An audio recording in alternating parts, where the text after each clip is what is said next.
भाभी और बच्चों का क्या होगा अब?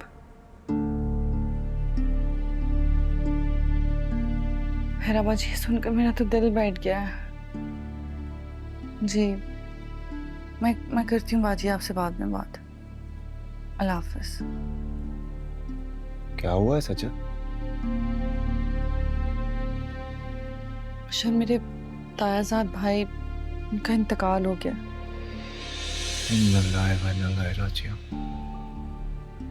वे तो 35 साल के थे, उनके 2 छोटे छोटे बच्चे हैं, इतनी यंग वाइफ है। कैसे होगा सब? क्या होगा? और ये हुआ कैसे? ऑफिस से आ रहे थे, बाइक पर थे, बस ने हिट कर दिया तो बस। अब खुदा, कितनी बड़ी ट्रेजेडी है।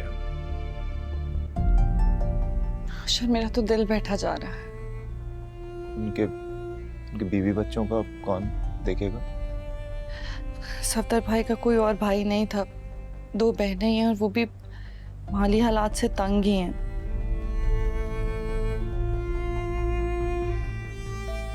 सजल भाई हो भी ना, तो भी यतीम बच्चों और बेवा को पूछने कोई नहीं आता।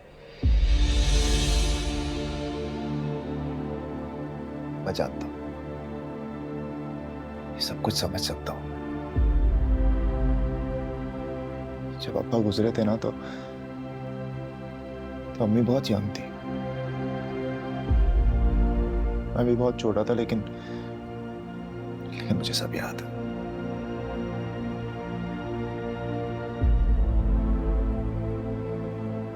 कोई रिश्तेदार, कोई बहन भाई, कोई नहीं आता मदद को।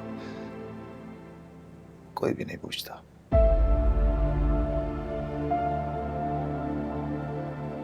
अम्मी ज्यादा पढ़ी लिखी तो थी नहीं कि बाहर जाकर जॉब करती हैं, घर चलाती, लेकिन सारी तकलीफें, सारी मुसीबतें खुद ही झेलती रही बेचारी। मैं समझ सकती हूँ शायद, हमने भी अपना बचपन ऐसे ही गुजारा है। महसूस कर सकती हूँ आपका दर्द। सजल, अगर आप ये समझ सकती है ना, तो ये भी जानती होंगी कि अम्मी की तबीयत में सख्ती क्यों। मैं जानता हूँ आपके साथ बहुत ज्यादती करती है, वो भी और फरिया भी। ऐसा नहीं है कि मैं नावाकिफ हूँ, सब जानता हूँ, सब समझता हूँ।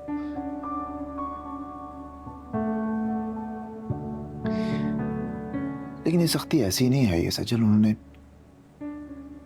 अपने साथ बहुत ज्यादतियां बर्दाश्त की हैं। और उस सबके बीच ना ये अच्छी साले अब पता नहीं कहाँ खो गई। पहले वाली साले इसलिए इनसिक्योर थी कि उसे बच्चों के खाने की फिक्र थी। अभी वाली इसलिए इनसिक्योर है कि कहीं ये नेमत ही ना छिन जाए।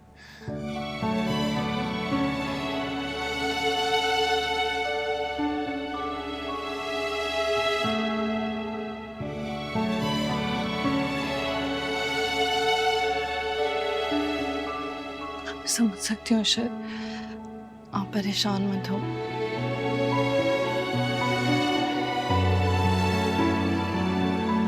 सजल, मुझसे वादा करें, मुझसे वादा करें कि चाहे कुछ भी हो जाए, आपने हिम्मत नहीं हारनी।